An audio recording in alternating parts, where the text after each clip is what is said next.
Mon nom est Marshall Vian Summers et je vais vous présenter ce que je crois être important, ce que j'appelle une compréhension basée sur la conscience de la grande communauté, pour le peuple de la Terre et son existence au sein d'une grande communauté remplie de vie intelligente. Et je vais vous parler de ce que signifie pour nous notre émergence dans cette grande communauté, à la fois les opportunités et les dangers impliqués dans ce qui représente peut-être le plus grand événement de l'histoire humaine. Mon cursus passé a plutôt été celui d'un pasteur.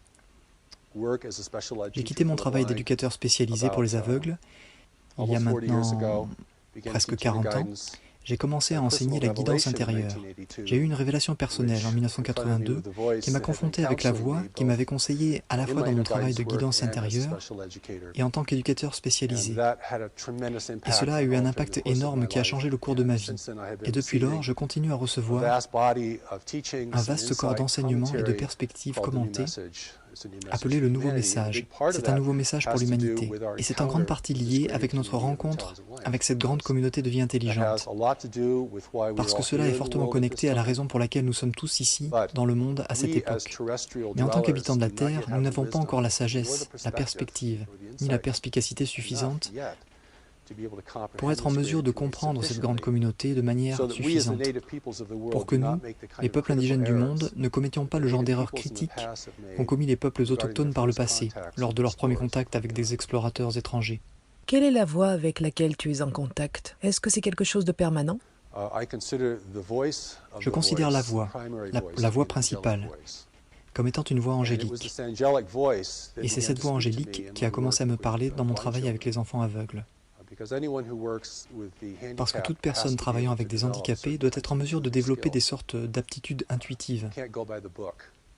Vous ne pouvez pas vous fier uniquement aux livres, si vous voulez vraiment enseigner à des jeunes gens comment vivre de manière indépendante, ou comment se débrouiller seul. Et donc cette voix se mit à croître en portée et en puissance pour moi, à tel point qu'elle commença à me donner un programme à enseigner. Et j'ai enseigné ce programme et je l'ai également étudié. Je me fais toujours le premier étudiant de mon travail. Tout cela s'est accru à tel point que j'ai eu une révélation personnelle. Parce que certainement que cette voix n'est pas simplement là pour qu'on soit à l'aise ou pour vous rendre heureux, mais aussi pour vous demander de faire quelque chose d'important et pour vous pousser à servir le monde, au-delà de ce que vous aviez considéré être possible ou même préférable auparavant. Cette expérience avec la voix commença donc à devenir un aspect majeur de ma vie et sans aucun doute la source de mon travail. Et c'est cette voix qui m'a demandé de recevoir les exposés des alliés de l'humanité, provenant d'un groupe d'observateurs, observant de l'espace, témoins de l'intervention extraterrestre dans notre monde, et qui souhaitaient nous apporter leur sagesse concernant cette intervention, pour nous équiper, pour nous mettre en garde, et pour nous prévenir de ce que cela pourrait signifier pour nous. Nous avons un désavantage réel dans notre rencontre avec cette grande communauté. Et donc, les exposés des alliés de l'humanité sont ici pour nous transmettre une connaissance et une sagesse issue de la grande communauté, afin que nous puissions vivre cette expérience de contact à partir d'une position de pouvoir, d'autorité et de responsabilité. Mais la voix angélique est la voix du nouveau message. Il s'agit de la voix qui a présenté tous mes écrits, tous mes enseignements, et qui commence maintenant à atteindre des gens dans d'autres pays, partout dans le monde. Ça a été un voyage tout à fait inexplicable. Donc chaque fois que quelqu'un me pose des questions sur ma vie et sur comment j'en suis arrivé là, je suis toujours perplexe quant à la façon dont je vais répondre à une telle question. Et je pense que tu comprends cela, car quiconque est connecté sous la surface de son mental, à ce qu'on pourrait appeler un soi supérieur ou un soi plus profond, commence à vivre une vie bien plus inexplicable. Et je sais que beaucoup de tes lecteurs et téléspectateurs comprennent cela et en font l'expérience, tout comme les gens réunis ici aujourd'hui. Est-ce que la voix angélique et les alliés de l'humanité sont la même chose? Quelle relation y a-t-il entre les deux? Les exposés des alliés de l'humanité sont des exposés provenant d'une source extraterrestre. Il s'agit d'une communication extraterrestre authentique que l'on m'a demandé de recevoir. Et je voudrais préciser que, quand on m'a demandé de la recevoir, j'y étais très réticent. Je ne voulais simplement pas être impliqué dans ce domaine qu'on appelle la présence extraterrestre dans le monde. Mais avant, en 1996, je préparais La spiritualité de la grande communauté, qui est un livre tout à fait central des enseignements du Nouveau Message. Et bien sûr, il traite beaucoup de la grande communauté, de la compréhension de Dieu à l'échelle de la grande communauté, de la compréhension de nos liens ou liaisons individuelles avec l'univers rempli de vie intelligente, de ce que la sagesse y signifie, des choses que nous ne comprenons pas encore suffisamment pour pouvoir y fonctionner de manière responsable et efficace. Et c'est cette voix qui m'a demandé de recevoir une source extraterrestre, appelée les Alliés de l'Humanité. Et j'ai finalement cédé parce qu'au bout d'un moment, je veux dire, en ce sens, la liberté est de ne pas avoir le choix. Et cela a été le début des exposés, de la transmission de ces exposés. La première série de ces exposés fut transmise en 2 étapes au cours d'une année. Et la deuxième série d'exposés fut transmise en l'espace de quelques jours seulement. Et la troisième série d'exposés, qui n'a pas encore été publiée, la plus grande partie a été reçue en une journée.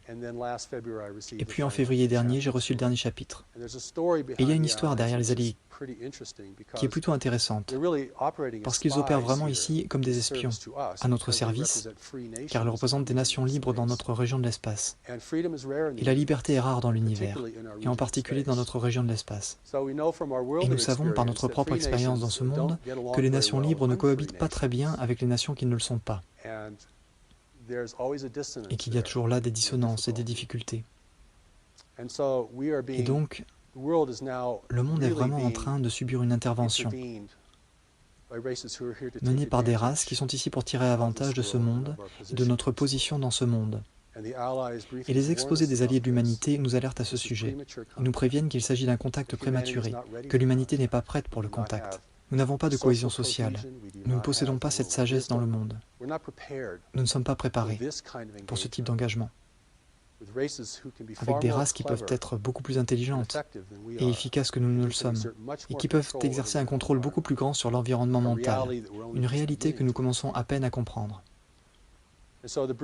Et donc les exposés sont vraiment là non seulement pour nous avertir, mais aussi pour nous encourager. Car ce que je vois dans le monde aujourd'hui, c'est que des individus et des groupes d'individus perdent confiance, non seulement en eux individuellement, mais également en les institutions humaines, les dirigeants humains. Et bien sûr, nous avons tous de bonnes raisons de douter des dirigeants humains. Mais cette érosion de confiance en nous-mêmes et de confiance des uns envers les autres prépare le terrain pour le type d'intervention qui est en train de se produire dans le monde aujourd'hui, et qui n'est pas une intervention militaire. Il s'agit d'une intervention faite de persuasion et de dissonance, et elle se manifeste de différentes manières. C'est donc très important pour nous, particulièrement pour les personnes qui ont une éducation spirituelle, qui se focalisent sur la spiritualité, parce que nous pouvons commettre des erreurs très graves, en supposant que tout ce qui nous arrive est juste et était destiné à se produire. Vous avez déjà entendu ce genre de platitude. On est exactement là où on doit être. Dieu nous donne tout ce dont nous avons besoin, nous pouvons gérer tout ce qui va se passer. C'est le genre d'idées qui peuvent vraiment nous mettre en difficulté dans notre engagement avec la complexité de la vie, même telle qu'elle se manifeste dans notre monde aujourd'hui. Décris-nous comment les Alliés sont entrés en communication avec toi. Eh bien, cela contraste complètement avec l'expérience de la présence angélique, qui est une présence impressionnante. En fait, pour moi, c'était tellement impressionnant que lorsque j'ai été vraiment en mesure d'y faire face complètement, cela a eu une sorte d'effet dévastateur sur ma vie. Ça n'a pas été le genre d'expérience douce et réconfortante. C'était plutôt comme être dans le faisceau d'un laser puissant. Et ça a sans aucun doute généré un changement en moi. Et donc, il y a d'un côté ce genre d'expérience, l'expérience d'une présence extraordinaire qui remplissait la pièce tout entière. Vous ne pouvez pas penser à autre chose. Vous ne pouvez rien faire d'autre. Je veux dire, c'est écrasant. Et si vous n'avez pas appris à reconnaître ce que c'est, vous pourriez penser qu'une chose terrible est en train d'arriver. Vous pourriez vraiment vous retrouver terrifié. J'ai donc été longuement préparé pour recevoir ce genre de présence et pour recevoir sa communication.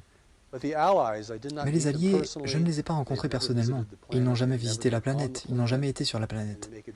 Et ils sont très clairs sur le fait que les véritables alliés de l'humanité ne sont pas sur Terre et n'y viendront pas. Après, nous pouvons discuter de la raison de cela, d'un point de vue éthique et pratique.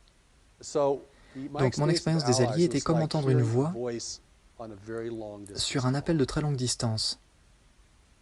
Pas de personnalité, aucune présence,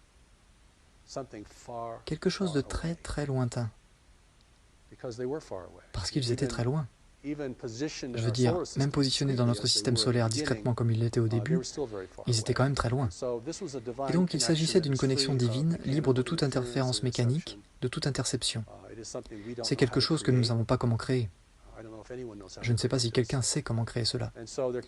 Et ainsi, il ne pouvait y avoir aucune interférence de la part de l'intervention elle-même, et aucune interception.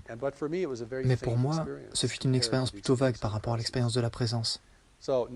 Donc, pas de rencontre dramatique, je n'ai été dans aucun vaisseau spatial, je n'ai pas voyagé à travers la galaxie, je n'ai rien fait de tout cela. Et pourtant, l'insistance pour que je reçoive ces exposés était si forte. S'il n'y avait pas eu cette insistance, je suis sûr que j'aurais juste écarté la chose, comme une sorte d'expérience passagère, une perturbation. Non, je n'ai pas envie de faire ça. Mais cela s'est avéré très important, et donc je l'ai enregistré avec ma voix. Et cela a été ensuite transcrit. Mais quand je lis les exposés des alliés de l'humanité, je sais que ça ne vient pas de moi. Et je pense que ce qui est particulièrement remarquable dans les alliés est la considération qu'ils ont pour l'humanité. Une considération qui est beaucoup plus grande que la considération que nous avons pour nous-mêmes, je pense, en tant que race. Je veux dire, nous sommes plutôt maladroits, violents et désorganisés collectivement en tant que race. Nous pouvons être fantastiques individuellement, mais collectivement, nous ne faisons pas très bonne impression dans notre univers local. Et les alliés font des commentaires à ce sujet. Mais pour moi, l'engagement était très, très subtil. Mais dès que je suis parvenu à me verrouiller dessus, ça a été très fort.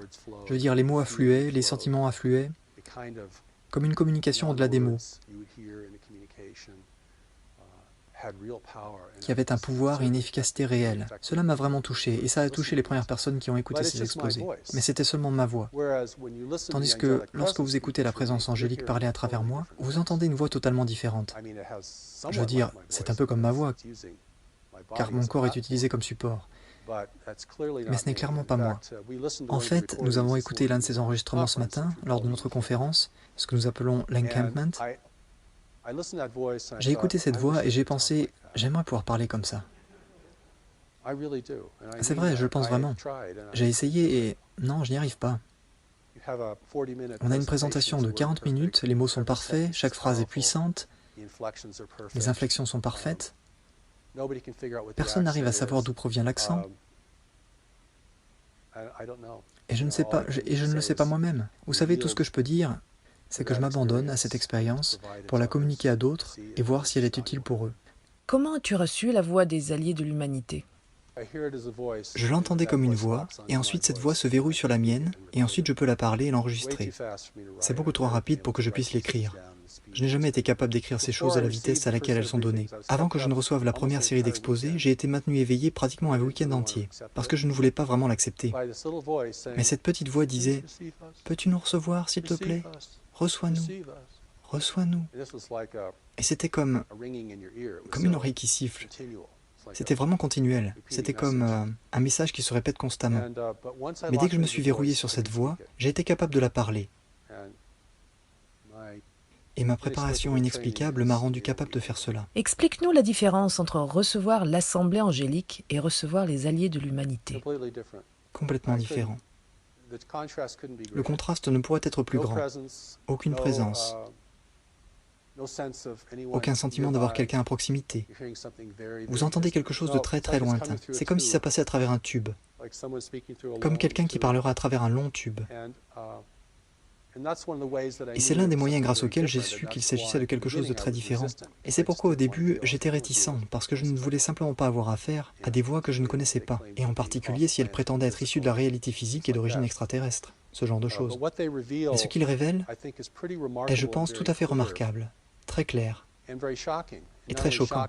Et pas seulement choquant par rapport à ce que nous ne savons pas, mais choquant par rapport à ce que nous pourrions avoir à reconsidérer, considérant ce que nous pensons déjà savoir sur la présence extraterrestre et ce qu'elle signifie pour notre monde. Que révèlent les alliés? Tout d'abord, ils veulent que nous sachions qu'il existe effectivement des races libres, là-dehors dans l'univers. Et que l'univers est régi par la nature et que personne n'a été en mesure de l'emporter sur la nature. Ceci est à présent très important, parce que nous pensons que la technologie n'a pas de limite et qu'elle est capable de pallier toutes les contraintes de la nature.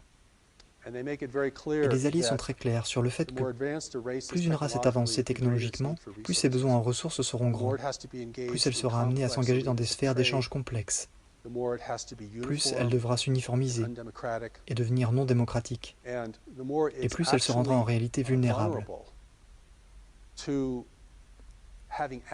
Afin d'avoir accès à ce dont elle a besoin, mais qui provient de la grande communauté. Nous vivons dans une partie très peuplée de l'univers, où il n'y a pas beaucoup de frontières, où des règles très strictes d'échange existent, mais avec un contrôle très important exercé sur les territoires. Ce n'est pas le Far West là-dehors. Ce n'est pas à notre entière disposition. La guerre a été supprimée dans cette région de l'espace.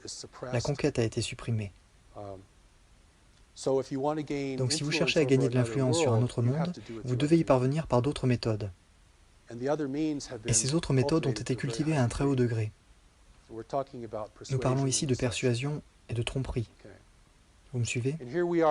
Et nous voilà, les peuples natifs du monde, pensant que nous sommes au centre de l'univers, que si quelqu'un venait nous rendre visite, il viendrait pour nous aider, tout naturellement, parce que nous sommes si importants pour le cosmos.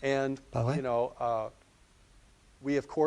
Et nous voulons bien sûr une technologie supérieure, parce que nous voulons du pouvoir. Et nous avons des problèmes ici, que nous ne semblons pas capables de régler, des problèmes mondiaux, l'épuisement des ressources, le changement climatique, la corruption politique, une dissonance croissante entre les nations, autour de l'accès aux ressources restantes dans le monde. Ce ne sont ici que des exemples. Et donc, nous avons le sentiment d'avoir véritablement besoin d'aide. Vous voyez ce que je veux dire? Et donc les exposés des Alliés expliquent très clairement que ceux qui sont dans le monde aujourd'hui se présenteront comme des agents du changement, un changement bénéfique pour l'humanité. On ne peut pas s'emparer du monde militairement, parce que sa richesse serait détruite. Aucune des races visitant notre monde ne peut vivre ici à cause des risques biologiques. Ils ont donc besoin de l'assistance humaine, ils ont besoin de nous, pour utiliser la planète de la manière dont ils veulent l'utiliser. Et ils utiliseront même l'ensemble de notre infrastructure. Et la raison pour laquelle cela se produit seulement maintenant est que c'est seulement dans la dernière partie du XXe siècle que nous avons créé une infrastructure que des races étrangères sont capables d'utiliser. Les peuples autochtones du passé ne pouvaient rien faire pour eux. D'accord. Et qu'en est-il du temps de l'Atlantide? Le monde a été visité au cours de son histoire. Il y a eu des tentatives de colonisation de la planète. Elles ont toutes échoué, en raison des risques biologiques. Et le risque biologique est un très grand sujet dans la grande communauté. Nous pourrons certainement en parler si nous avons un moment. Je pense que l'intention des Alliés est de nous alerter sur le fait qu'il y a différentes races d'êtres ici, mais que toutes font partie de l'intervention. Il y a des groupes en concurrence ici, dans le monde. Et ils sont eux-mêmes multiraciaux. Donc nous pourrions les voir sous différentes apparences. Et ils sont certainement capables de projeter des formes. Je ne veux pas dire par là mystérieusement, mais technologiquement. Je veux dire qu'ils sont capables de projeter des images holographiques dans notre environnement. Et ils utiliseront nos aspirations, notre avidité, notre corruption, notre incertitude et notre insécurité pour construire leur importance. Et certainement que, même à ce stade, ils ont suffisamment de représentants humains et de partisans dans le monde qui feront la promotion de leur importance et de l'idée que l'humanité ne peut pas s'en sortir par elle-même, que nos dirigeants sont incorrigibles, que nos institutions sont trop corrompues pour être sauvées, et que nous devons posséder leur santé, leur intelligence et même leur éveil spirituel, afin de nous racheter et de prendre soin de notre monde, d'une manière à laquelle nous pourrions aspirer. Pourtant, ce que nous ne comprenons pas, c'est ce qui contraint l'intervention. Les gens disent, eh bien, s'ils veulent cet endroit, ils n'ont qu'à le prendre. Je veux dire, si nous ne sommes pas conquis par la force, cela signifie qu'ils ne sont probablement pas violents, qu'ils ne sont probablement pas ici pour nous nuire. Mais vous voyez, il y a tellement de pièces manquantes à ce puzzle que nous sommes incapables d'apporter, et je pense que les exposés des Alliés tentent de combler cette lacune de la manière la plus claire et lucide possible. Vous savez, un enfant de 10 ans peut lire les alliés de l'humanité et les comprendre. Donc il n'y a pas besoin de notions ultra sophistiquées de dimension ou de dimensionnalité d'une dimension spirituelle ni d'une finesse politique pour lire les exposés des alliés de l'humanité et prendre conscience de ce qu'ils nous disent. Ils nous disent que nous sommes confrontés à une invasion subtile qui n'est pas ici pour nous détruire, mais pour nous utiliser, pour utiliser nos forces et nos faiblesses ainsi que notre capacité d'adaptation à ce monde, que ne possèdent pas. Ceci en vue d'établir leur propre programme ici. Est-ce que les extraterrestres qui interviennent ici veulent vivre dans notre monde? Tout ce qu'ils peuvent faire, c'est tenter cela par la manipulation génétique. Mais même la manipulation génétique est une tâche très coûteuse en temps et très difficile. Et c'est pourquoi l'intervention a pris la voie la plus lente. Cela semble être le moyen le plus efficace de s'implanter dans la conscience et la réalité biologique d'une autre race. Quels sont les noms des races extraterrestres qui sont en train de nous envahir? Eh bien, tout d'abord, il n'y a pas de nom donné dans les exposés des Alliés. Ils ne décrivent pas d'où ils viennent parce qu'ils veulent protéger leur monde libre. Ils ne décrivent pas non plus avec des noms les races qui sont ici, parce que ces noms n'auraient pas de sens pour nous, ou pourraient certainement générer beaucoup de fantasmes, de spéculations. Ce qui est important pour nous, c'est de savoir que ceux qui sont dans notre monde aujourd'hui sont des explorateurs de ressources et qu'ils travaillent pour obtenir l'accès à notre monde sous la contrainte de règles d'engagement qui ont été établies dans cette région de l'espace. S'il apparaît aux observateurs extérieurs que cette présence ici ne rencontre pas de résistance ou n'est pas dénoncée, alors ils ont le droit, selon les règles d'engagement dans notre région de l'espace, ils peuvent être ici, sans alarmer leurs concurrents ni créer de problèmes au niveau de la surveillance officielle. La surveillance officielle ne vient pas d'un gouvernement dirigeant l'univers, mais il y a des gouvernements qui dirigent le commerce. Et le commerce dirige tout pour les nations avancées qui sont interdépendantes les unes des autres. Et c'est là que le contrôle est manifeste. Comment l'intervention opère-t-elle ici? Vous savez, chaque fois que je parle de ça, je dois dépeindre un tableau en arrière-plan. Parce que le tableau est très différent de ce que la plupart des gens pensent aujourd'hui. Nous pensons que ces intelligences extraterrestres et ces races sont ou bien tout à fait démoniaques, ou bien tout à fait angéliques. Ou alors nous pensons qu'il y a les gentils et les méchants. Vous savez, les gentils là-bas qui peuvent nous aider et les méchants qui ne vont pas nous aider. Les exposés remettent en quelque sorte les pendules à l'heure. Ceci afin de dépeindre une situation sans ambiguïté sur Terre. Ces groupes potentiels qui nous ont rendu visite par le passé ne sont pas ici. Nous n'avons pas la capacité de discerner les amis des ennemis, que ce soit de manière subtile ou grâce à notre perspicacité. On ne peut pas distinguer un allié d'un adversaire, à moins d'être très habile au sein de l'environnement mental, très intuitif, très perspicace, capable de voir, littéralement un voyant. D'accord? Parce qu'ils se présentent eux-mêmes comme les sauveurs de l'humanité. Et en coulisses, ils enlèvent des gens et ne les ramènent jamais. En coulisses, ils fabriquent un nouvel humain. Non pas pour nous remplacer, mais pour décider de la direction que nous prendrons. On me demande aussi souvent, et je n'aime jamais vraiment ces questions, mais on me demande souvent si notre président ou nos dirigeants sont des extraterrestres. Je pense que la chose à comprendre ici, parce que j'en ai eu l'opportunité à la fois grâce aux exposés des Alliés et grâce aux enseignements sur la grande communauté du Nouveau Message, qui vont bien au-delà des Alliés eux-mêmes, c'est que ces individus qui sont préparés à être dans le monde sont là pour conseiller les dirigeants. Ils sont doués de capacités psychiques et ils sont très puissants, ils sont brillants. Vous pouvez les reconnaître si vous avez les yeux pour les voir, mais la plupart des gens ne les reconnaîtront pas. Ils ne sont pas en position de leadership, ils n'ont aucun compte à rendre au public. Vous les verrez rarement devant la caméra.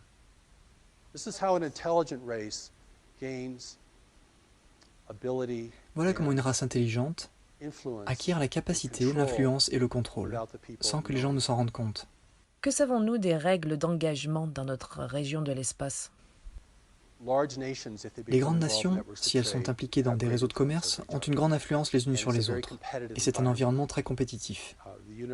Notre univers, l'univers auquel nous allons devoir nous confronter, n'est pas une grande frontière, avec tout un ensemble de planètes, terres, inhabitées, sur lesquelles nous pouvons migrer, quand nous aurons complètement épuisé celle-ci.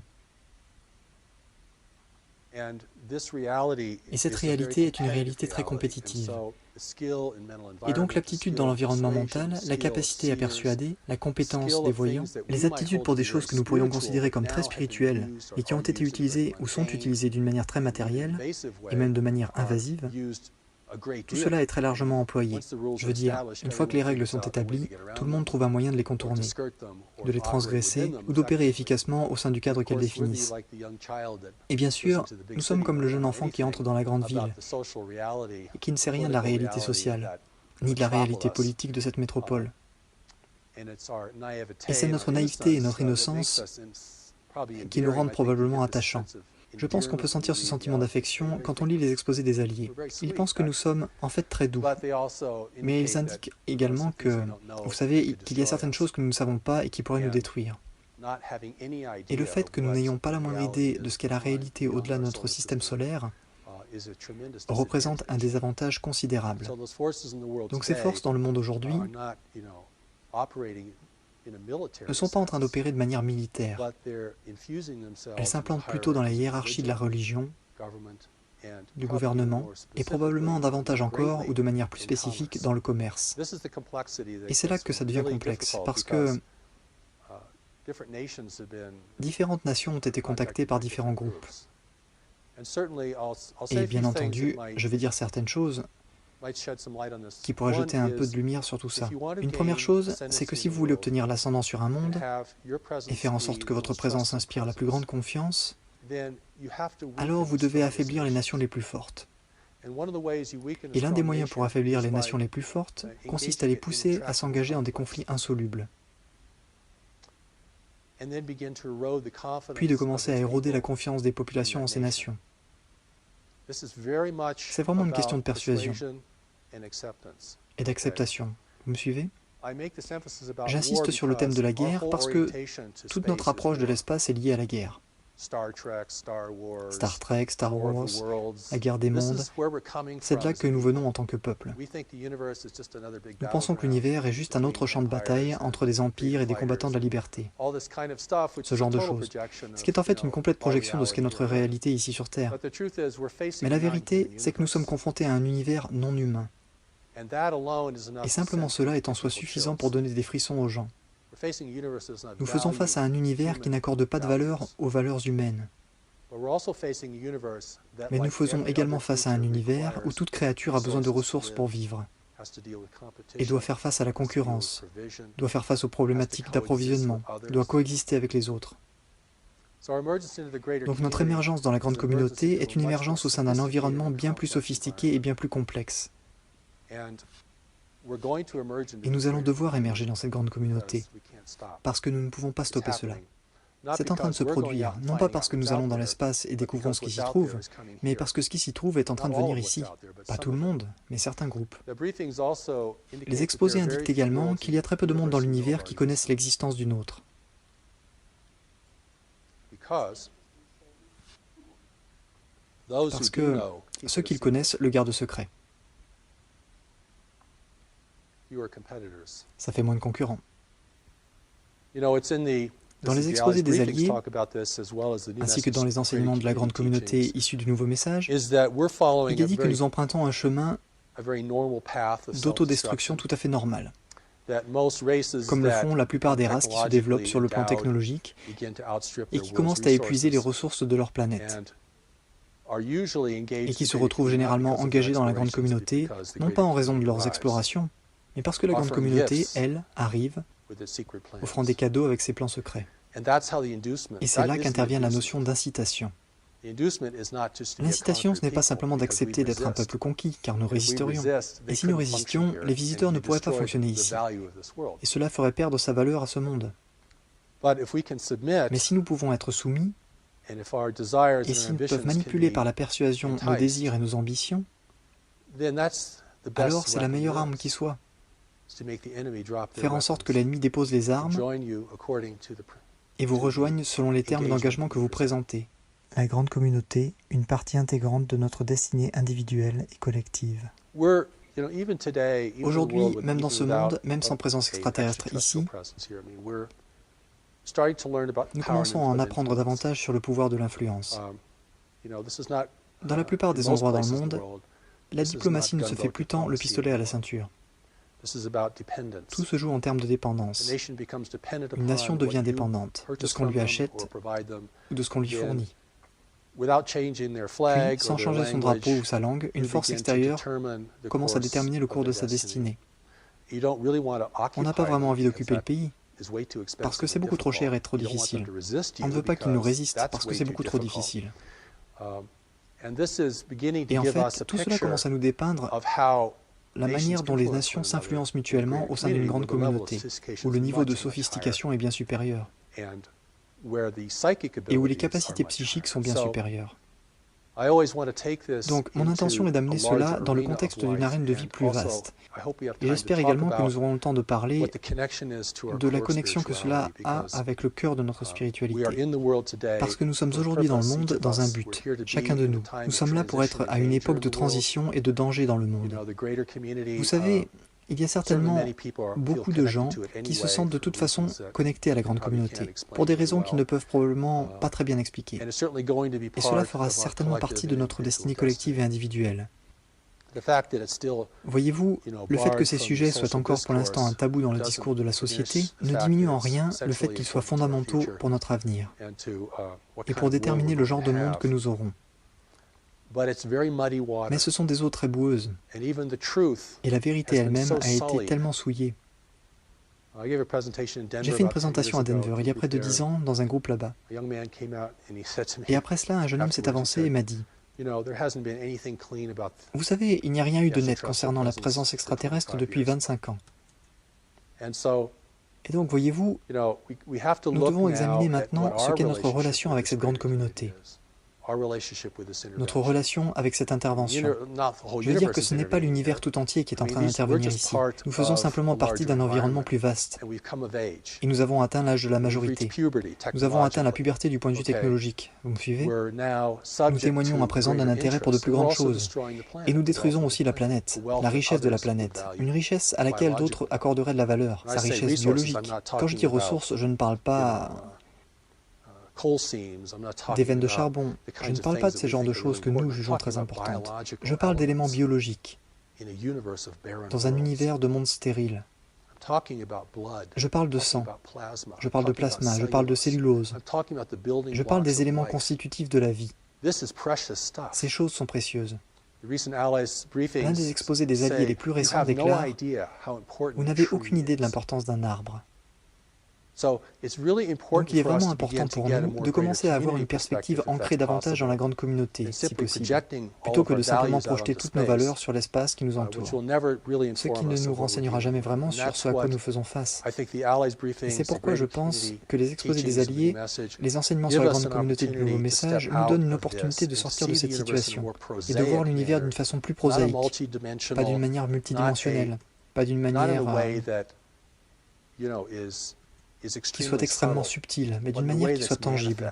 Parce que nous devons faire face à la réalité tangible avant de pouvoir faire face à la réalité subtile. Vous savez, si nous manquons d'argent, ou que nous avons une tumeur, ou si nous venons juste de perdre notre maison, c'est beaucoup plus important que notre pratique de méditation pour ce jour.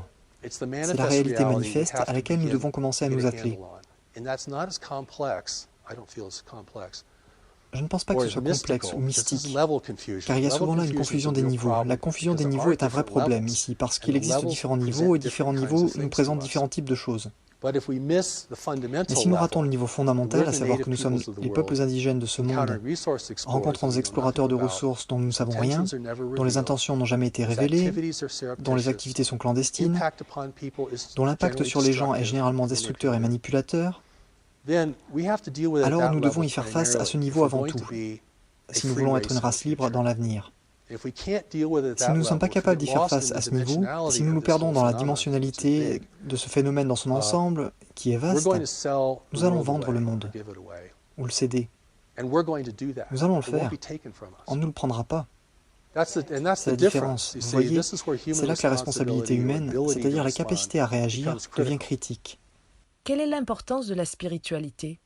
Dans les enseignements du Nouveau Message, l'une des choses importantes concernant la spiritualité de la grande communauté, la spiritualité de l'univers, c'est cette réalité de la connaissance. Je vais utiliser ce mot d'une manière différente. Je ne parle pas ici d'information ou d'apprentissage avec un livre, ou de ce que nous apprenons au lycée ou à l'université. Je vais parler de la connaissance en tant qu'esprit plus profond. Appelez-le le soi supérieur, le soi du Christ, le soi du Bouddha, peu importe. Cet esprit fonctionne sous la surface de notre mental, de ce monde, de notre intellect, qui est quasiment entièrement conditionné. Je veux dire par là que vous ne pourrez jamais totalement reconditionner votre mental personnel. Il pense de la manière dont la culture pense. Il pense selon nos réalités biologiques et sociales. Il peut mieux penser que cela, et ça pourrait être intéressant. Mais il est très, très enraciné dans tout cela. Et je veux sortir la connaissance du domaine religieux, si je peux, ou du domaine spirituel élevé, car tellement de choses y sont associées. Je veux ramener la connaissance à une sorte de repère de base de la conscience. C'est le puits de ce que vous savez et pouvez savoir. Et c'est votre capacité à savoir. C'est la partie de vous qui est encore connectée à Dieu, et non la partie de vous qui vit en tant qu'âme voyageant à travers une réalité manifestée. Il s'agit de la partie de vous qui n'est jamais partie, qui ne voyage pas à travers la réalité manifeste. Disons qu'elle vient avec vous, mais elle n'est pas en train de voyager. C'est la seule partie de vous qui ne peut être manipulée par rien au monde, par rien d'extraterrestre, par rien d'interdimensionnel. Et ceci est important parce que c'est la source de notre force, de notre intégrité et de notre capacité à voir. Si cela ne devient pas ce sur quoi se base une humanité en évolution, alors nous succomberons massivement à la séduction. Et nous serons séduits d'une manière dont nous n'aurions jamais pensé être séduits. Nous serons séduits en nous faisant offrir ce que nous voulons, ce qui est la forme de séduction la plus trompeuse qui soit. La beauté, la richesse et le pouvoir font partie de cela, bien sûr. Et nous sommes fin prêts pour cela. À mesure que le monde devient de plus en plus désordonné, que les ressources continuent d'être épuisées, à mesure que les nations deviennent de plus en plus hargneuses les unes avec les autres, et nous sommes tout à fait en mesure de créer nos propres guerres, soit dit en passant, nous n'avons pas besoin d'aide extérieure pour le faire, nous sommes très bons à ça, nous le faisons depuis longtemps, et personne n'a à nous apprendre quoi que ce soit sur ce sujet. Mais les guerres dans lesquelles nous nous engageons, en particulier au sein des grandes puissances, servent l'intervention. Si les seuls pays qui peuvent vraiment rallier le monde sont suffisamment affaiblis, dans des conflits inextricables, et si les 2 ou 3 pays les plus puissants du monde sont à nouveau lancés en opposition les uns contre les autres et que cela est renforcé, il n'y aura jamais de consensus ici. Et cela ne nécessite pas autant d'intervention que ce qu'on pourrait penser. Parce que tout ce qui se produit, ce que nous faisons, est le résultat de notre prise de décision. Ce qui influence notre prise de décision, c'est ce qui façonne nos décisions. Et c'est là que le pouvoir de la connaissance devient fondamentalement important. Et c'est là que notre spiritualité n'est plus seulement un espace merveilleux où être, ou un endroit dans lequel nous échapper, ou un mécanisme d'adaptation pour faire face à un monde difficile et incompréhensible, mais devient une force d'attraction pour acquérir une réelle puissance ici, perspicace et à l'abri de la persuasion. Et c'est la partie en nous, entre autres, que nous devons développer, qui est vraiment essentielle à notre succès, à mon avis. Les exposés des alliés en parlent. Le pouvoir de la connaissance est le plus grand pouvoir dans l'univers, et l'intervention n'en fait pas usage, sans quoi il ne serait pas ici. À ce niveau, vous pouvez voir cela clairement, ce n'est pas un mystère. Je suis allé à des conférences et j'ai dit, ce n'est pas un mystère. Tout le monde a fait, hein, parce que garder cela mystérieux fait partie de la tromperie. On va garder cela tellement inexplicable qu'on ne le comprendra jamais, et c'est magnifique. De cette manière, l'aventure se poursuit. Il s'agit d'une aventure de la conscience. Étudier ces choses, c'est une manière de penser. Alors, quand je suis allé parler à des groupes de personnes et que j'ai présenté les exposés des alliés, avec autant de douceur et de compassion que je pouvais, je veux dire, la résistance est simplement énorme, car c'est comme si j'enlevais aux gens leur hochet. Je leur prends leur sucette. Je les prive de cette chose très excitante qui se produit, et j'en fais un de ces fichus trucs auxquels nous devons faire face dans la vie. La spiritualité est une force fondamentale de l'humanité. Je voudrais parler un peu de Dieu, parce que Dieu fait partie de cela. Et nous sommes des êtres spirituels avec une origine spirituelle et une destinée spirituelle. Et je pense que notre spiritualité est en fait une des forces fondamentales de l'humanité, dans un univers de monde hautement technologique et profane,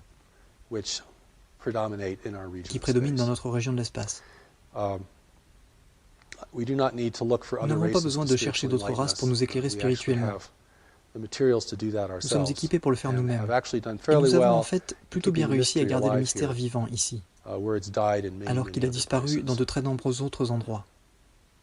Quand je parle de Dieu, je ne parle pas de nos divers systèmes de croyances et de pouvoir ultime. Et bien sûr, chaque fois que le mot Dieu est mentionné, les gens sont confrontés à toutes leurs dissonances sur la religion et à toutes leurs questions sur la religion, ou les organisations religieuses et ainsi de suite. Mais pour dire que la seule chose qui permettra à l'humanité d'entrer dans cette grande communauté en tant que race libre et autodéterminée sera en lien étroit avec notre spiritualité. Et je ne parle pas ici de nos croyances spirituelles, ni des subtilités de notre spiritualité. Je parle de la partie de nous qui est connectée fermement et de façon immuable, parce que si c'est la seule partie de nous qui ne puisse pas être manipulée par une force de ce monde ni d'un autre monde, alors celle-ci représente la source de notre sagesse, de notre force et de notre unité les uns avec les autres. Parce qu'en faisant face à l'intervention de la grande communauté, nous faisons certainement face à une adversité à laquelle nous ne sommes pas habitués et que nous ne savons pas vraiment très bien discerner.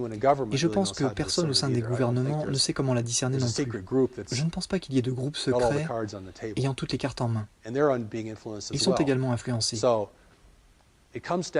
On en revient donc à ce que les gens voient et savent et à leur responsabilité vis-à-vis d'eux-mêmes et des autres. Parce que c'est ce qui permet à la race indigène de se rallier et de commencer à remettre en question, du moins au début, la signification et la valeur de ce qui se produit. Si nous sommes affamés de technologies extraterrestres, ce qui fait partie de l'incitation, c'est comme de l'alcool pour les indigènes, c'est certain. Si nous voulons que d'autres viennent nous sauver, cela sera arrangé. Si nous voulons un superviseur dans le monde qui ne soit pas humain, cela sera fourni. Mais vraiment, nous devons grandir et devenir responsables si nous voulons entrer dans cette grande communauté. On ne peut pas avoir une nation dirigée par des conflits tribaux ni des nations belliqueuses. Et donc, ici, dans l'adversité, il y a une opportunité. Et l'opportunité, c'est l'intervention. L'intervention et l'effondrement de la stabilité environnementale dans le monde. Ce sont les deux choses capables d'inciter l'humanité à s'unir pour sa propre défense. Cela doit être à ce point puissant pour que nous surmontions nos attitudes, nos croyances, nos histoires entre nations, la discorde entre nos religions, toutes les choses qui nous fracturent et nous fracturent davantage encore et toujours plus. La majeure partie, nous la faisons nous-mêmes. L'intervention peut se contenter de faire un pas en arrière et de simplement attendre que nous dégradions les choses par nous-mêmes. Ils nous aideront à le faire d'une certaine façon, mais nous faisons du très bon boulot, même sans l'aide de personne. L'opportunité ici, c'est vraiment que l'humanité doive s'unir pour être dans la grande communauté. Il y a 3 exigences pour la liberté dans l'univers: l'autosuffisance, l'unité et la discrétion. Là, nous sommes clairement en train de perdre notre autosuffisance à un rythme alarmant. Nous dépensons l'héritage de demain comme s'il n'y avait pas d'héritage. Nous sommes en train de vendre nos enfants, franchement. Nous allons utiliser tout ce que nous pouvons aussi vite que nous le pouvons, pensant toujours que le puits ne s'asséchera jamais. Et que le monde va se remodeler pour accommoder nos désirs. À mesure que nous dégradons la planète et modifions ses équilibres naturels, qui ont permis l'essor de la civilisation humaine, ces équilibres, s'ils sont rompus, peuvent inverser ce processus. Nous devons être unis, non pas pour que nous devenions tous des clones les uns des autres, ou que nous vivions tous sous le même drapeau, mais unis, nous survivrons dans la grande communauté. Divisés, nous échouerons face à elle, nous tomberons face à elle, au bout du compte. Et la troisième condition, c'est la discrétion. Nous diffusons des informations nous concernant dans l'espace, nos guerres, nos bêtises, nos comédies, nos tragédies, vraiment tout.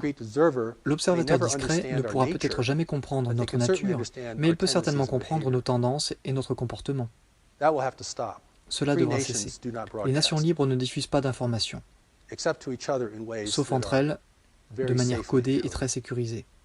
Le prix de la liberté dans l'univers est l'unité, l'autosuffisance et la discrétion. Si nous dépendons d'autres nations pour nous fournir nos ressources de base ici, la liberté humaine sera perdue. Je ne me soucie pas de vos convictions politiques, du pays duquel vous venez, de vos croyances religieuses, ni de quelle voix intérieure vous écoutez. C'est ça la règle du jeu. L'unité du monde. J'ai parlé à des groupes conspirationnistes par le passé et vous savez, l'unité humaine est tout simplement un grand drapeau dans ces milieux, un drapeau rouge. Quand je parle d'unité, je parle de gestion responsable de la planète et de la cessation des conflits humains. Pas seulement pour des raisons purement morales ou éthiques, mais pour des raisons très pragmatiques. Nous allons devoir protéger les terres arables du monde. Nous allons devoir protéger l'eau potable et renouveler cette eau potable. Nous allons devoir faire toutes ces choses.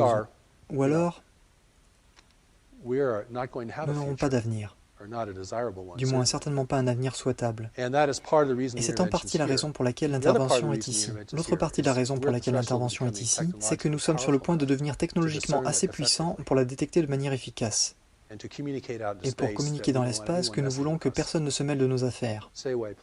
Éloignez-vous s'il vous plaît, nous ne sommes pas prêts. Nous vous ferons savoir quand nous serons prêts. C'est pourquoi les vrais alliés de l'humanité, ou les races qui pourraient devenir alliés de l'humanité, n'interfèrent pas dans le monde aujourd'hui. Car pour elles, c'est totalement contraire à leur éthique de le faire. Même si elles voulaient nous aider à grandir, à devenir pacifiques et épris de paix, elles auraient à nous contrôler pour le faire. Ou alors elles se contenteraient d'envoyer leur sagesse, comme dans les exposés des alliés, ils ont juste envoyé leur sagesse. Ils ne nous envoient pas, vous savez, leurs conseillers, ici, pour nous encourager, pour nous persuader. Vous voyez ce que je veux dire? Il y a une grande différence entre partager sa sagesse avec quelqu'un et commencer à contrôler sa vie, ou essayer de contrôler sa vie au final. Je ne considère pas l'intervention comme diabolique. Je pense que ces extraterrestres recherchent uniquement leur propre intérêt dans l'univers. Et nous possédons des choses dont ils ont besoin, et ils en ont vraiment besoin. Donc, il y a beaucoup de mythes ici qu'il faut faire sauter sur l'autosuffisance et l'énergie libre, qui est un mythe total, soit dit en passant, de mon point de vue. Il n'y a pas de repas gratuit dans l'univers. Et même si nous pouvions exploiter une énergie libre, comme exploiter la puissance du soleil, il nous faudrait créer une technologie très puissante pour le faire à grande échelle. Donc nous aurions encore besoin de ressources.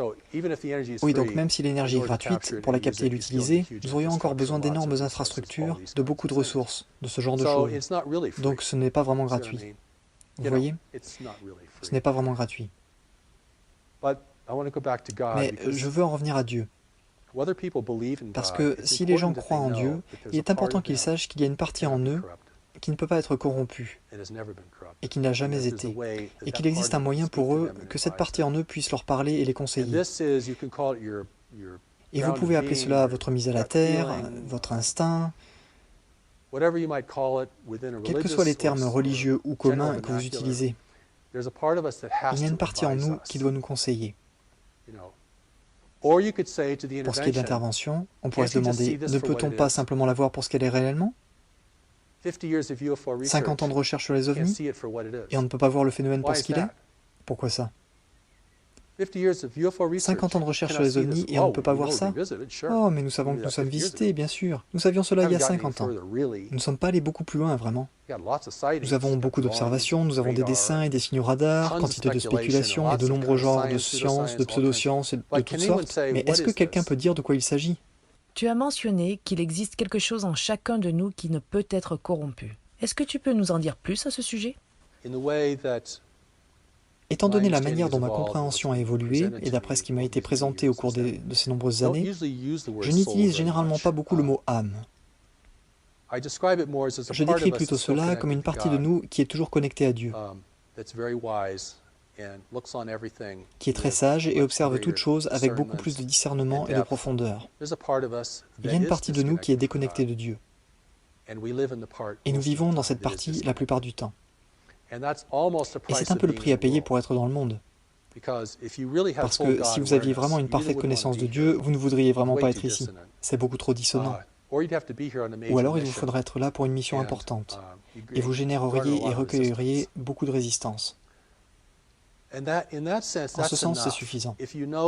Si vous savez qu'une partie de vous est sage et qu'une partie de vous ne l'est pas, et que vous devenez capable de les distinguer de mieux en mieux dans votre propre expérience, alors quelle que soit votre appartenance religieuse, votre croyance ou votre idéologie, vous pouvez vous fier à cela. Je veux dire, les gens savent de quoi je parle. Vous savez, quand je suis allé à l'étranger et que j'ai parlé de l'intervention, ils savent. Il n'y a aucun problème à comprendre cela. Nous avons subi des interventions durant des siècles, et nous sommes manipulés en ce moment même. Il n'y a chez eux aucune prétention de liberté et de démocratie qui leur ferait dire, vous savez, personne ne peut nous affecter car nous sommes la race élue de Dieu.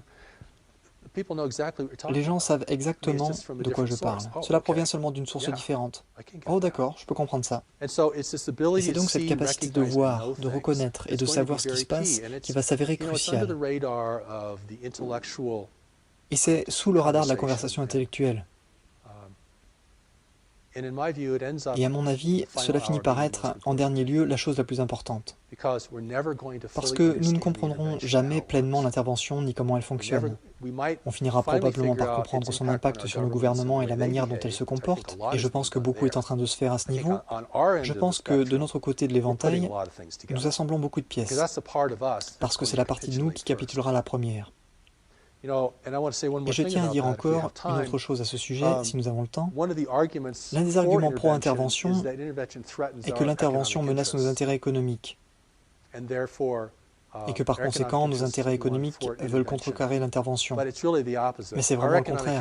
Nos intérêts économiques seraient les premiers à être persuadés. Si vous pouvez donner un pouvoir que personne d'autre ne possède, un petit bout de technologie qui pourrait bien être qu'un gadget dans l'univers, si cela vous donne la suprématie dans votre monde de business, votre vie, dis donc, une cupidité débridée se réveille immédiatement.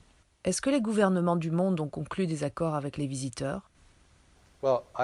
Eh bien, je ne pense pas que ce soit une affaire réglée, parce qu'il y a des éléments dans nos gouvernements, et les alliés en parlent. Ils ne parlent pas vraiment de nos gouvernements parce qu'ils ne connaissent pas vraiment nos gouvernements, si ce n'est ce que nous transmettons dans l'espace, même les transmissions des gouvernements. Quelqu'un peut se poster à l'extérieur et simplement tout intercepter, vous voyez. Il y a des factions au sein de nos gouvernements conscientes de l'intervention et qui la soutiennent. Et il y a des factions qui lui résistent. Cela devient donc très complexe. Je veux dire, quand nous parlons de ça, la question est que les gouvernements ont tous été achetés? Non. La situation est beaucoup plus indéterminée que ça. D'accord? Ou bien c'est un fait accompli. Et nous sommes juste, tu sais, des subalternes qui vont seulement se plaindre, se révolter, et en fait, faire beaucoup de bruit sans que rien ne se passe. La situation, l'issue n'a pas été déterminée. Et ceci est très important, sinon on va vraiment rendre les gens impuissants. Et c'est une situation très complexe parce que nous parlons d'influences diverses, touchant de nombreuses facettes de nos vies, d'une façon que nous commençons tout juste à comprendre. L'autre partie de cette équation est l'intervention elle-même, ce qui la guide, ce qui la retient, ce qu'elle peut faire et ne peut pas faire, comment elle doit se comporter ici étant donné qu'elle est surveillée par d'autres nations. Et ainsi, s'il apparaît que sa présence est tolérée, au moins tolérée, s'il semble que nous l'acceptions et que nous bénéficions de sa présence, alors il semble que nous leur accordions la permission de faire ce qu'ils veulent ici. Comment pouvons-nous communiquer notre résistance à l'intervention extraterrestre ? S'il y a une apparence de résistance ici, d'opposition et de résistance, cela représente une force, même si elle vient du public. Vous comprenez? Nous ne savons pas qui est un chapeau blanc et qui n'est pas un chapeau blanc dans le gouvernement. Et certaines personnes le sont certainement et nous pouvons le supposer de différentes manières. Mais qu'allons-nous faire? Que vas-tu faire? Dans ta position, tu as de l'influence. Tu peux présenter beaucoup de choses à beaucoup de gens. Que puis-je faire? Que peuvent faire les gens dans cette salle? Que peut-on faire? Pour moi, la première chose que je pense que nous devons faire, c'est de commencer à reconnaître la réalité de ce qui est en train de se produire. Et notre responsabilité est de faire face à cela. Si nous pensons que tout cela sera géré par nos gouvernements, qui négocieront le résultat, nous avons déjà cédé notre responsabilité personnelle. Quelle que soit la composition du gouvernement, le gouvernement peut s'avérer être encore plus égaré que nous ne le sommes, et beaucoup plus influencé que nous ne le sommes. Et donc, il s'agit véritablement d'un message qui promeut le pouvoir du peuple. Et ce que je veux dire, c'est que même si l'on émet un message en dehors dans l'univers, nous ne voulons pas d'intervention, nous n'acceptons pas d'intervention, quoi que ce soit, juste une manifestation de résistance. Vous savez, j'ai été invité à donner des conférences et je suis allé à ces conférences. Et je suis la seule personne qui questionne la motivation des extraterrestres. Tout le monde est complètement emballé là-dessus, c'est génial, certains d'entre eux au moins sont bons, et nous allons entrer là-dedans parce que c'est vraiment excitant. Les gars, on va obtenir tellement de trucs géniaux de ces gens. Pourtant, nous savons en tant qu'être humain que si on attend quelque chose de quelqu'un, on ne peut jamais discerner clairement cette personne. Si vous voulez obtenir quelque chose de l'intervention, vous avez déjà cédé votre pouvoir. Vous serez aveuglé à cause de ce que vous voudrez, de ce dont vous pensez avoir besoin, ou de ce que vous pensez qu'eux seuls peuvent vous donner. Et que peuvent-ils vous donner? Ils ne vont pas nous donner de la vraie technologie pour que nous en fassions des armes et que nous risquions de détruire les infrastructures du monde. Ils ne nous apporteront pas la sagesse spirituelle, ou nous ne voudrions tout simplement pas d'intervention. Ils ne pourront pas nous donner une grande intégrité, parce que si nous avions une grande intégrité, nous réaliserions qu'ils se sont mêlés de nos affaires et nous voudrions qu'ils partent tous d'ici. Rentrez tous chez vous s'il vous plaît, nous ne sommes pas prêts pour vous, nous vous dirons quand nous serons prêts. Nous allons établir nos propres règles d'engagement sur cette planète et notre propre éthique du contact. Puis nous verrons avec lesquels d'entre vous nous voulons communiquer. Voilà ce qui émanerait d'une position de pouvoir et d'autorité. Les Japonais ont tenu les Européens à l'écart pendant plus de 200 ans, et ils l'ont fait en brûlant chaque navire qui entrait dans la région. Ce n'est pas très gentil, mais le message est passé assez clairement. Après un certain temps, les navires ont cessé de venir, pas vrai? Si les Amérindiens avaient fait la même chose aux États-Unis, nous aurions probablement un pays différent aujourd'hui. Les Blancs seraient la minorité. Est-ce que l'humanité approche du jour où elle sera prête pour le contact? Je dirais que nous pourrions être prêts, mais que nous ne sommes pas encore prêts. Nous avons les ressources nécessaires pour être prêts, nous en savons plus sur cette planète que toute autre race dans l'univers, nous sommes la seule race dans l'univers qui pourrait survivre ici avec succès sans grands efforts d'adaptation. Nous en savons plus au sujet de notre nature que toute autre race dans l'univers. Nous en savons plus concernant notre histoire et nos tendances que quiconque dans l'univers. Et si d'autres nations veulent vraiment nous aider, elles devraient nous faire part de leur sagesse concernant la réalité de la vie et les pièges et dangers de l'existence et du fonctionnement au sein de la grande communauté. À travers l'ensemble de mon travail, j'insiste donc sur le fait de permettre aux gens de devenir forts, efficaces et capables de compassion. Mais nous allons avoir besoin de force. Je le fais passer avant tout. Parce qu'on ne peut pas faire n'importe quoi face à la grande communauté. Nous vivons une grande époque. Et nous sommes toujours dans une phase très adolescente collectivement, en tant que race. Nous sommes toujours très passifs et stupides. Et nous sommes irresponsables vis-à-vis de l'avenir. Nous ne sommes pas en train de préserver les ressources pour la troisième génération après nous. Je veux dire, on est en train de tout épuiser.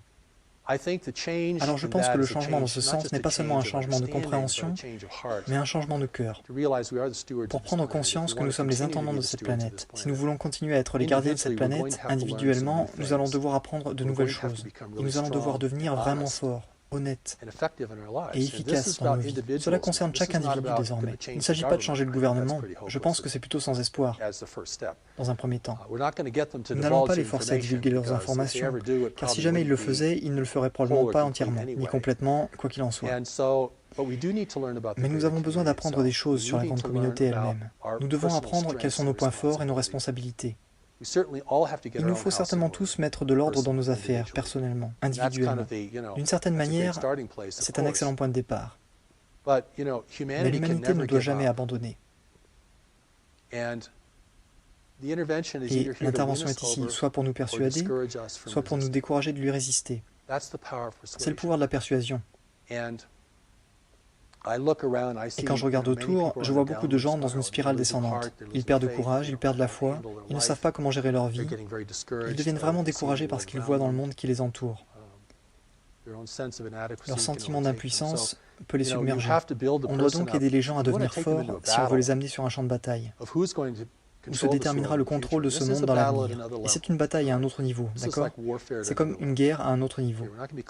On ne va pas se donner des coups de massue sur la tête les uns des autres, mais nous allons déterminer ce qui a du pouvoir et du sens dans le monde. Et c'est pourquoi dans mon travail, je présente les pas vers la connaissance.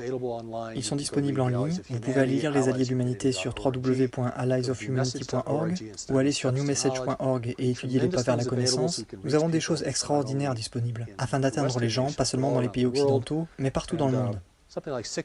Et près de 60% de la planète a accès au téléphone portable à présent, ce qui est juste incroyable. Et cette éducation doit avoir lieu, parce qu'il n'y aura pas de vainqueur sur Terre si une intervention réussit ici. Il n'y aura pas de gagnant parmi nous. Les profiteurs seront assujettis tout comme le reste d'entre nous, dans un monde contrôlé.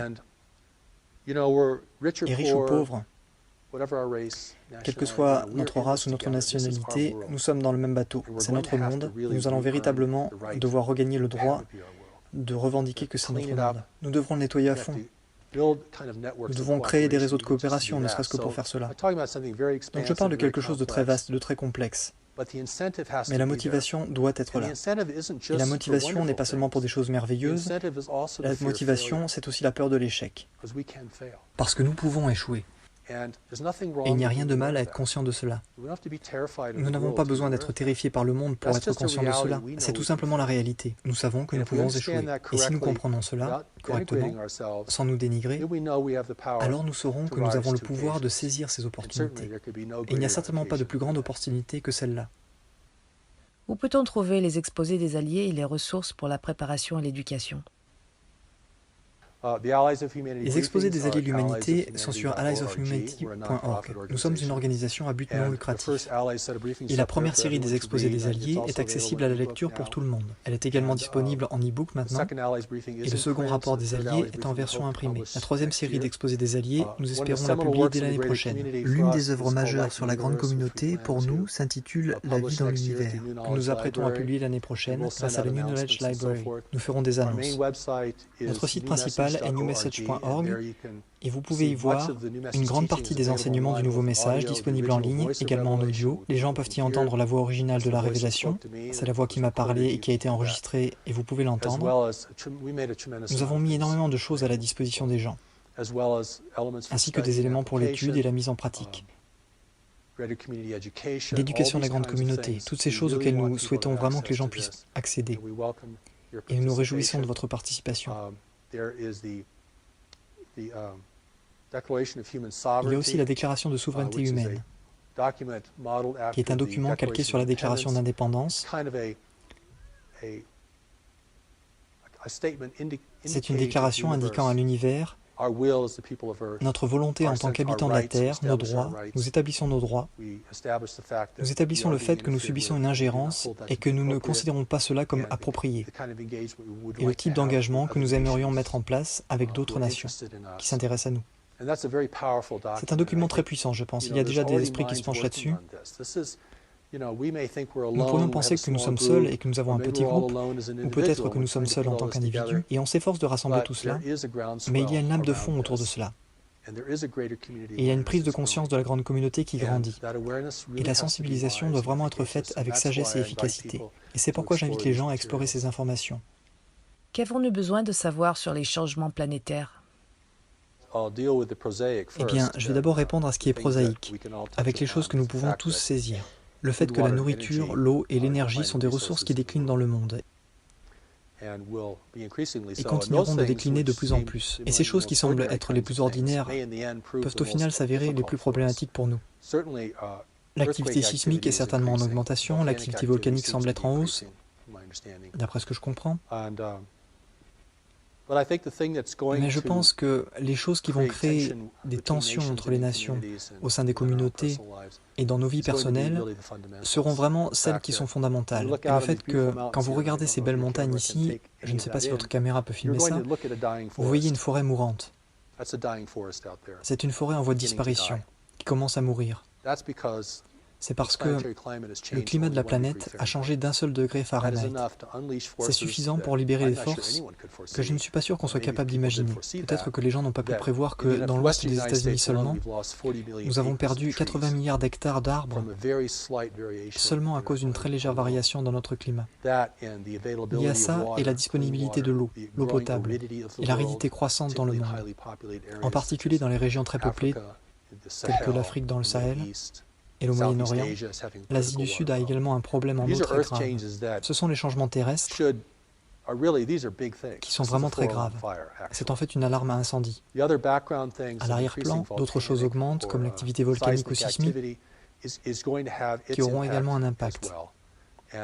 Je sais que d'autres personnes estiment que certaines forces célestes augmentent, la fréquence ou le niveau de cela, et je ne souhaite pas commenter cela. Je n'ai pas l'impression d'en savoir assez pour faire des commentaires à ce sujet, respectueusement. Mais clairement, l'intensité du monde, l'intensité des choses s'aggrave. Et même si vous venez dans un endroit magnifique comme dans les montagnes rocheuses ici, vous pouvez sentir cette intensification. Je veux dire, les jeunes se suicident et s'abandonnent aux drogues comme jamais auparavant. Cela ne fait pas simplement qu'inspirer les gens, ça les use également. La magnitude, l'intensité, pas seulement la fréquence de l'activité, mais la réelle intensité de l'environnement mental. C'est vraiment quelque chose. Et pour garder la tête froide au milieu de tout cela, il faut devenir très fort, très ancré en la connaissance, et être vraiment reconnaissant envers les grandes forces qui sont là pour nous aider, au-delà du visible. Je pense que nous devons accepter le fait que nous entrons dans un nouveau monde. Nous avons franchi une frontière invisible, indiquant « Ah, désormais, nous sommes dans un nouveau monde. » Et ce monde sera différent du monde de nos parents ou de nos grands-parents. Je veux dire, nous entrons dans un monde de changements environnementaux. Et nous n'avons jamais vraiment fait face à cela auparavant. Nous y avons certainement fait face au niveau national, ou tribal à travers l'histoire, mais pas au niveau mondial. Et cela changera le paysage de façon radicale. Cela pourrait changer l'idée même de la religion, et cela pourrait certainement changer nos gouvernements et leur fonctionnement. Il y aura une grande incitation à la guerre, même sans persuasion étrangère, à mesure qu'un nombre croissant de personnes tenteront de boire l'eau d'un puits qui s'épuise lentement. La seule façon d'empêcher le chaos et le déclin est de cultiver un sentiment croissant d'unité et de compassion, ainsi qu'une prise de conscience du fait que nous sommes tous dans ce canot de sauvetage appelé la Terre.